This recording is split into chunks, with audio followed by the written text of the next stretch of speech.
DPSC তে নাকি domicile লাগু হয়ে গেল। ঠিক কি হলো চলো একটু জেনে নিই। তোমরা দেখতেই পাচ্ছ যে বিহার সরকারের তরফ থেকে নীতিশ কুমার তার অফিসিয়াল টুইটার অ্যাকাউন্টে বলে দিল যে ডোমিসাইল এবার থেকে লাগু হবে এবং সেটা টিআরই 4.0 থেকেই লাগু হবে। কিন্তু ঠিক কত পার্সেন্ট বিহারের ডোমিসাইল লাগু হবে সেটা কিন্তু এখনো স্পষ্ট করে জানা যায়নি। এবার তোমরা টেনশন করবে যে তোমরা কি তাহলে পরীক্ষা দিতে পারবে না? না, সেটা কখনোই হবে না। ধরো ডোমিসাইল লাগু হলেও কিছুটা পার্সেন্টেজ ডোমিসাইল লাগু হবে। তোমরা কিন্তু যেমন ভাবে পরীক্ষা দিতে পারছিলে এবারেও পরীক্ষা দিতে পারবে, কিন্তু তোমাদের প্রতিযোগিতাটা একটু কম সিটের জন্য হবে। এর সাথে সাথেই বলে রাখি নীতিশ কুমার আর কি বলেছে।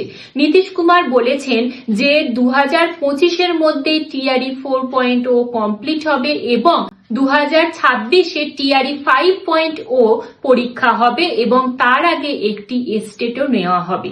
এইটুকুনি আজকের খবর দেওয়া তোমাদের ছিল। অবশ্যই তোমাদেরকে বলবো ডোমিসাইলটি কত পার্সেন্ট লাগু হলো সেই খবরটাও পেতে এই চ্যানেলে চোখ রাখো এবং আমাদের পাশে থেকো। Thank you.